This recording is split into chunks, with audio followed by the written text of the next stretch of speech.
We came in our millions, okay? The biggest protest in British history. You, the British public, have now made London the battleground for this fight. We're going to do it again. I'm sorry, some people couldn't hear because there's too many of us. And we need to be in Hyde Park. We need to make this the biggest concert, the Unite the Kingdom concert. What an amazing day. Thank you for every one of you who travelled there. Thank you for your behaviour. Thank you for your support, every one of you. We've made London the battleground. We didn't get to finish it, we didn't get to kill our clothes from beaches, we didn't get to tell you our vision of how we can change this country, but we're going to. We're going to do it again. Unite the Kingdom, unite the West. It's a cry for help. We want world leaders. We want them coming from all over the globe. London has been chosen. You, the British public, have made that happen. If you attended, did you have a good day? Do you want to do it again? Okay? We've just broke every record on the amount of people who have ever protested, on probably live viewers on X, all over the board. So I'm tired, it's been a long week, but every one of you helped us make history today. The fight's not over, it's just starting. That's the reality, yeah? We need all of you to get involved. Everyone. We've all got a role to play.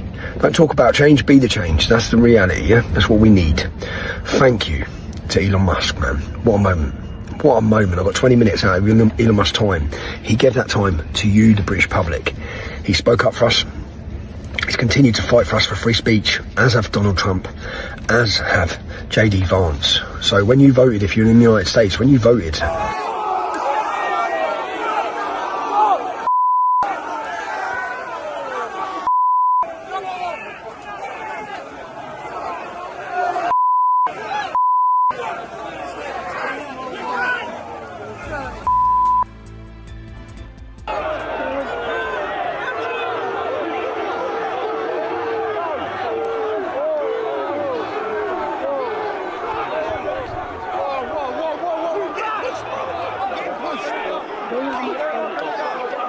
The nation just witnessed a political storm unlike anything Britain has seen in years.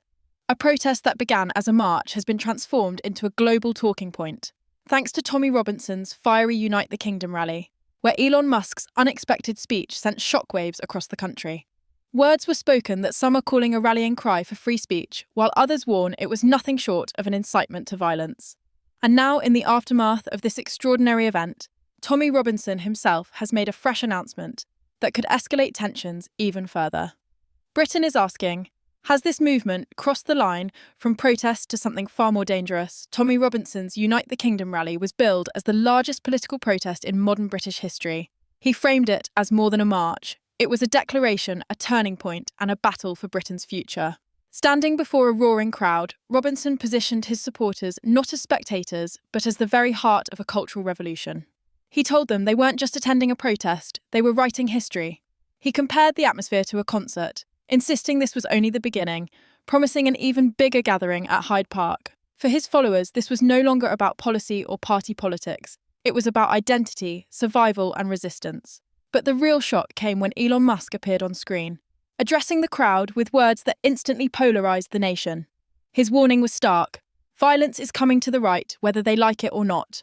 To some, this was a sobering prediction, a blunt acknowledgement of rising political tensions across the West.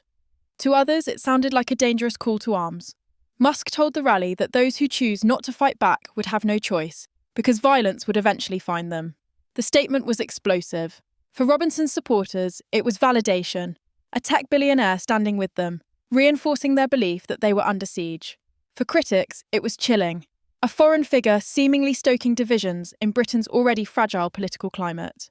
The timing could not have been more volatile. The country is still reeling from the shocking assassination of right-wing commentator Charlie Kirk, gunned down in front of his family. That killing has already fueled suspicions, anger, and paranoia across political lines. Robinson seized on this moment, using Kirk's death as proof of the dangers his movement warns about. The Unite the Kingdom rally turned into more than a protest. It became a stage for global alliances. Robinson linked Britain's struggle with the wider West, invoking names like Donald Trump and JD Vance as fellow fighters against censorship and political suppression. Musk's presence, whether intentional or reckless, elevated this message from local to international. The fallout was immediate. Left-leaning commentators slammed Musk's remarks as reckless incitement, arguing that predicting violence risked normalizing it. They warned that speeches like this blur the line between activism and extremism. One commentator said bluntly, "I utterly condemn any form of political violence, left, right, or centre. The idea that a billionaire can stand on a stage and essentially forecast blood on our streets is deeply disturbing." On the other side, Robinson's supporters pushed back, claiming Musk was simply telling the truth. They said he wasn't calling for violence, but warning that if the system continued to ignore ordinary people, conflict was inevitable. This clash of interpretations has become the central battle. Was Musk's speech an urgent wake-up call about the dangers of silencing dissent, or was it a veiled incitement pushing an already heated crowd closer to the edge?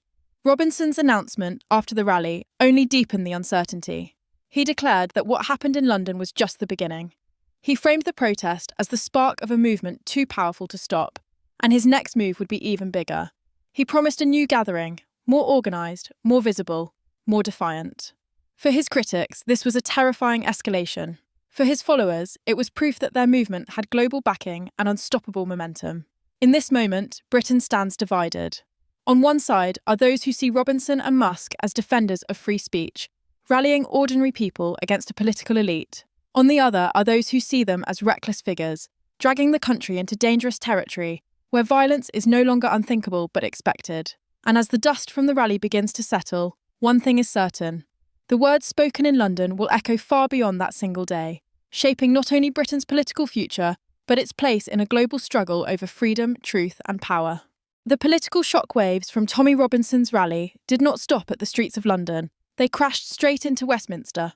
For Keir Starmer, already under fire over economic troubles and questions of leadership, the Unite the Kingdom protest posed a new kind of threat. It wasn't just a demonstration led by a controversial figure. It was a moment where Britain's internal divisions collided with global political forces. And when Elon Musk's words ignited fury across the country, Starmer was forced into the uncomfortable position of choosing how to respond. Would he dismiss it as fringe extremism, or acknowledge it as a growing movement that could destabilise his government? In Parliament, murmurs spread quickly.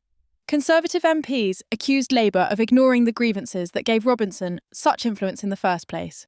They argued that the reason people gathered in such numbers was because Starmer's government had failed to listen to ordinary citizens, particularly on issues of immigration, policing, and national identity. On the other side, Labour MPs warned that Robinson's rally represented a dangerous lurch toward extremism, one that must be condemned forcefully. The debate quickly spiralled into a larger argument. Is Britain heading toward an era where protests turn into confrontations and confrontations into violence? Starmer's public reaction was measured but stern. He condemned Musk's remarks, labelling them deeply irresponsible and a foreign attempt to poison British politics. He insisted Britain would not be intimidated by outside billionaires stoking division.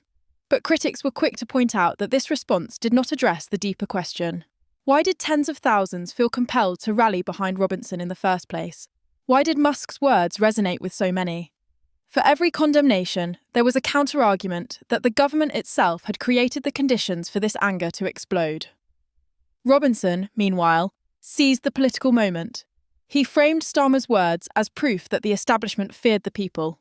He told supporters, "Look at how quickly they attack us. Look at how they try to silence voices like Musk's." That tells you we're winning in this framing. Every word from Westminster was not a rebuke. It was a badge of honour. Musk's speech, controversial as it was, became ammunition for Robinson's narrative that the people of Britain were under siege not just from cultural forces, but from their own government. The media frenzy only amplified the divide. Newspapers ran headlines like, "Musk's rally, bombshell stuns Britain," and "Starmer condemns foreign interference." Talk shows descended into shouting matches, with commentators split between seeing Musk as a reckless agitator or a truth-teller warning of what lies ahead. The conversation shifted from the content of his words to the meaning behind them. Was he simply forecasting unrest, or was he planting the seeds for it? The ambiguity of Musk's message gave both sides ammunition. And then came Robinson's announcement. Standing before his supporters, he declared that the London rally was only the beginning. His words were laced with both triumph and defiance. They thought they could ignore us. They thought they could silence us, but today proved them wrong.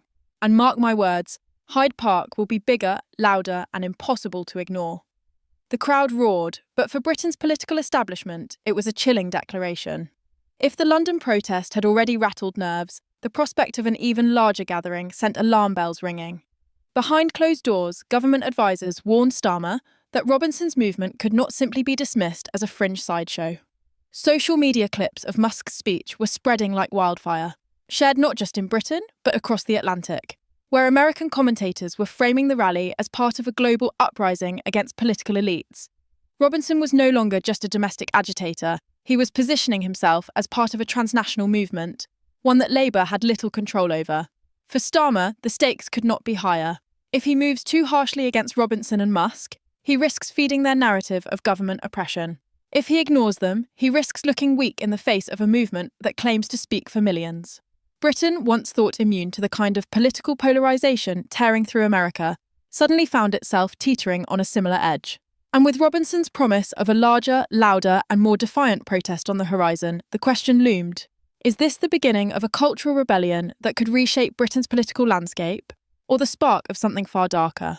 As the dust from the Unite the Kingdom rally continued to swirl, Robinson's announcement of a much larger Hyde Park event became the centrepiece of national debate. What many had dismissed as a one-off spectacle was now evolving into a calculated campaign.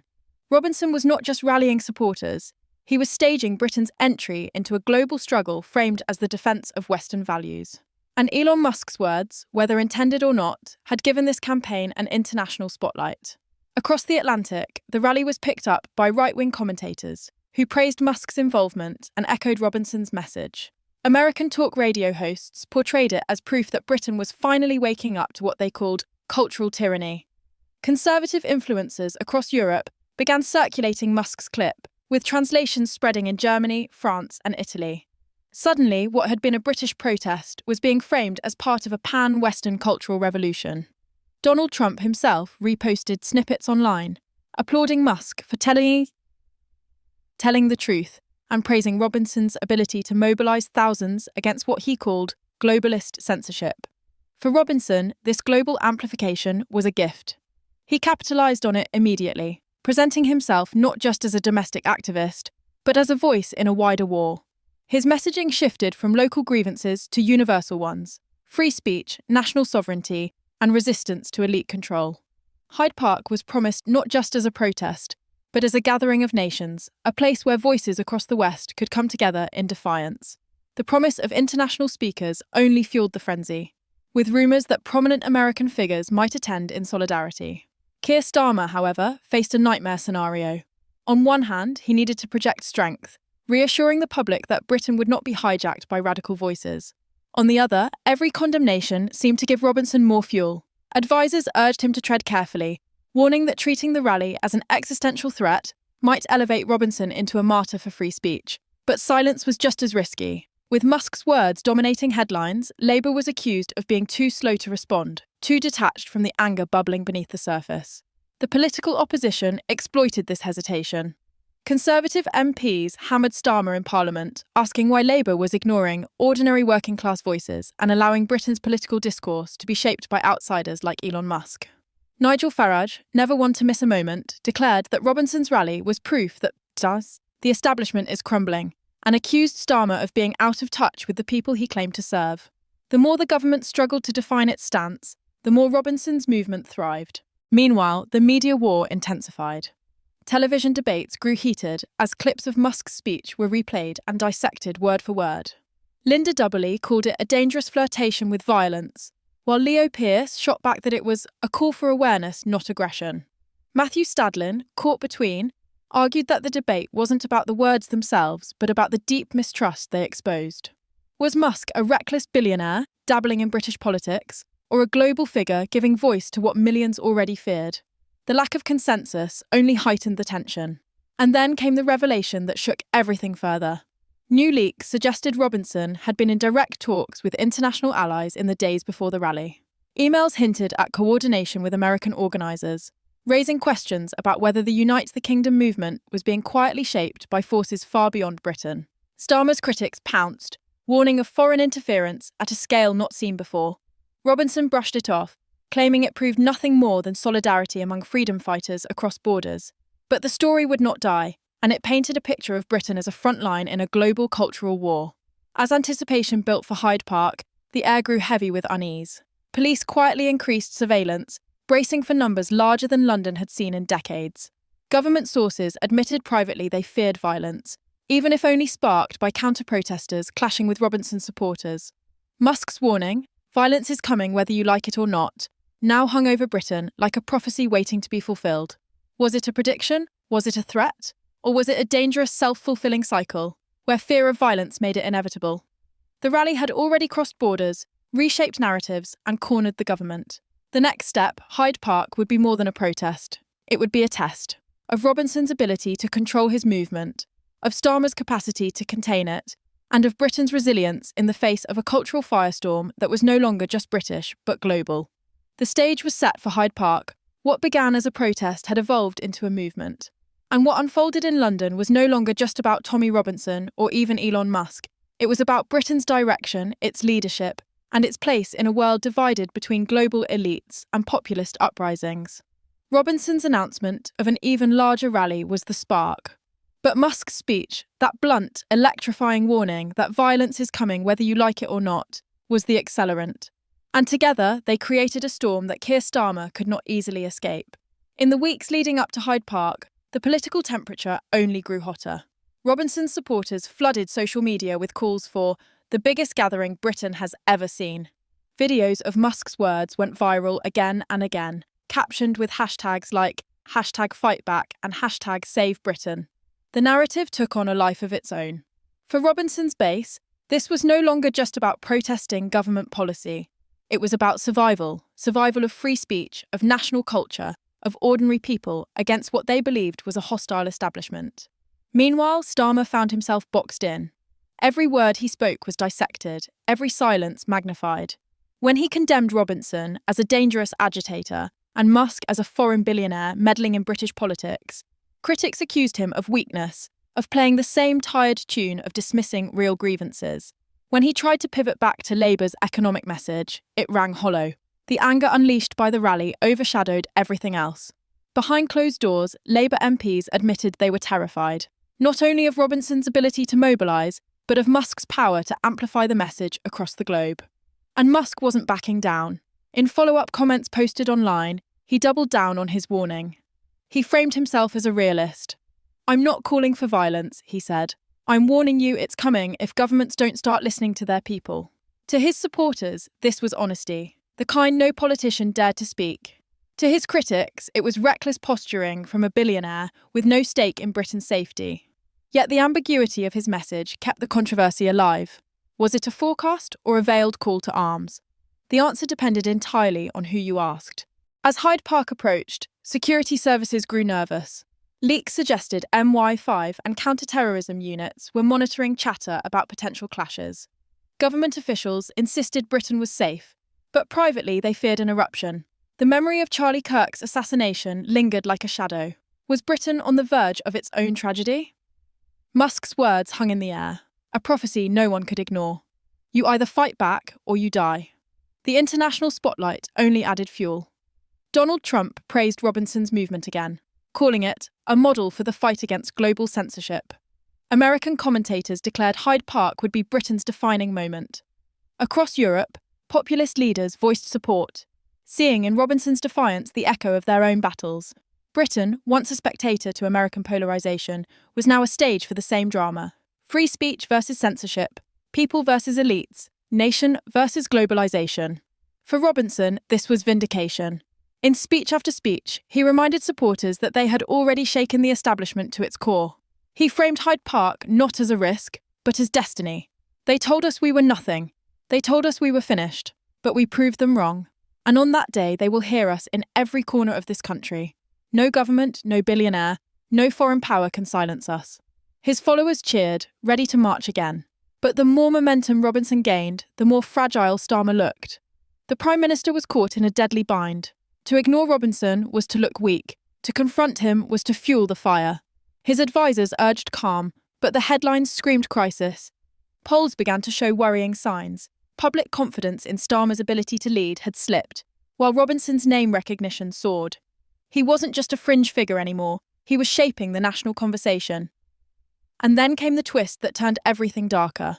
Reports surfaced that international donors were quietly funding Robinson's movement. Investigative journalists traced connections between American networks, European populist groups, and the organisers behind Hyde Park. For Labour, this was proof of foreign interference. For Robinson, it was proof of global solidarity. Either way, it showed that the battle had escalated far beyond London's streets. The night before Hyde Park, Britain felt uneasy. Cities across the nation braced for unrest. Police prepared for the largest security operation since the 2011 riots. Starmer gave a sombre address, warning against violence and urging unity. But his words sounded more like desperation than leadership. Across social media, Robinson's followers mocked him, calling it the speech of a man already defeated. And then, Hyde Park arrived. Tens of thousands flooded in, waving banners, chanting slogans, and awaiting Robinson's appearance. The atmosphere was electric, tense, uncertain. Would this be a celebration, as Robinson promised? Or would Musk's prophecy of violence come true? As the crowd gathered, international cameras rolled, broadcasting every moment live to millions across the globe. Britain was no longer just a country watching its politics unfold. It had become the front line in a cultural war that spanned continents. In that moment, the choice before Britain was stark. Was this the dawn of a grassroots uprising demanding to be heard? Or was it the descent into chaos, where rhetoric and passion pushed the nation toward conflict? Robinson's movement, Musk's words, Starmer's faltering authority, these forces collided in Hyde Park, with no guarantee of what would come next. And that is where Britain now stands, on a knife's edge, suspended between free speech and extremism, between democracy and division, between warning and incitement. The words of Elon Musk still echo, violence is coming whether you like it or not. And the nation must owl, was that a prophecy of what lies ahead, or the spark that will bring it to life? Because if Hyde Park proves one thing, it is this. The fight for Britain's future has only just begun.